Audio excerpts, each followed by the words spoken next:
why I'm here is because I believe I can help us grow to a place that our members' businesses grow and we become a dominant force within the world of business. Thank you very much again for taking the time to join our chapter meeting today. Yeah, we are delighted to have the opportunity to speak with you about the possibilities and future of BNIs. We are eager to hear more about it. So let's get started. To kick things off, I would like to start with a personal question. You kind of answered it already, but maybe you have more thoughts about it.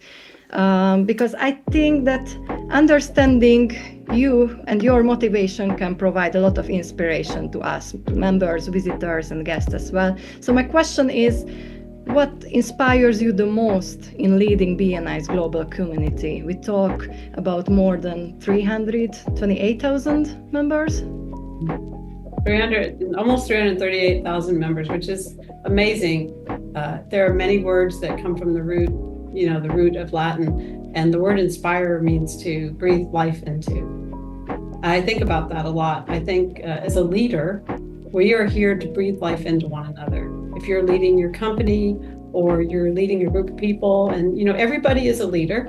You lead yourself, you lead others, you lead leaders, and then you lead an organization. All of those are a part of leadership. And you can't lead anybody else if you can't lead yourself. So I always start with making sure I'm leading myself in a way that I can best serve the organization. But what inspires me is being able to have the opportunity to help others grow their businesses. Business, and especially small businesses, we change the way the world does everything. I had somebody say to me, BNI, we're like the UN, except for we like one another. If we want to find ways to cross borders and do good in the world, we can do it through business. I really, truly believe that. And that inspires me. And there's a good book called The Servant by James Hunter. And it talks about how you lead and that your job as a leader is to inspire and serve others and to serve them and to lead with love. And love is not soft and easy. Love is making sure that you give somebody what they need, maybe not always what they want, but what they need. And parents understand that. And so that inspires me to be able, to make a difference, to change the way the world does business, and to do it with our values. I love the giver's gain. I've studied giver's gain. I've studied an abundance mindset for about 5 years now. And I think if you look for abundance, you find it everywhere. And if you look for scarcity, you find it everywhere. And I choose to work with leaders and help leaders find the abundance. The other two values I really focus on, especially right now, is building relationships and accountability. You cannot build a good relationship if you don't have accountability. And you cannot create accountability without building a good relationship. So you must have those hand in hand. And I'm fascinated by the opportunity to get to do that. Agree, totally agree. And with your diamond thought as well, if you cannot have one on your finger, be one. Thank you. So I would like to discuss some key topics as well that are crucial for our community's development. First, could you share what role you think AI and digital automation can play in the future of BNI? So, I have spent quite a bit of time over the last probably 4 months bringing in some AI experts to really look at how we use it. Typically, what happens in an organization is you have your technology people, and they're the only ones that are thinking about AI or technology, but they're not the ones who are going to use it. It's going to be our operators, our members, and our people. And so what we've been looking at is how do we integrate AI in a way to help the member experience without making it impersonal?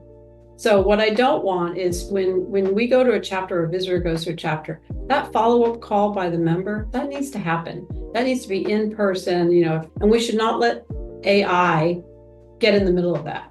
However, using BNI Connect and BNI, the insights and even the training, there are ways that we can say, let's AI go through the data and let's find out for Renata, who is the most important person she should do her first one-to-one with. So that's where we're doing it. And I'm making sure we get AI in the hands of our operators, because that's where we're going to really use it. So as a way to enable a personalized experience and help bring you more referrals without making it impersonal. Yeah, my next question is about the vision of BNI, because we all think in long-term strategy here, and we are curious about what new trends and technologies do you believe that will shape networking during that time. So how do you envision the future of BNI in the next 5 to 10 years? So first, I envision it by making sure that the things that should be scalable are scalable. And what I mean by that is because we've grown year over year, and we're so dispersed. I mean, we're in more countries than most companies have. We have many different ways of doing things, and there are some reasons that it's important that it be that different, and there are other times where it's not.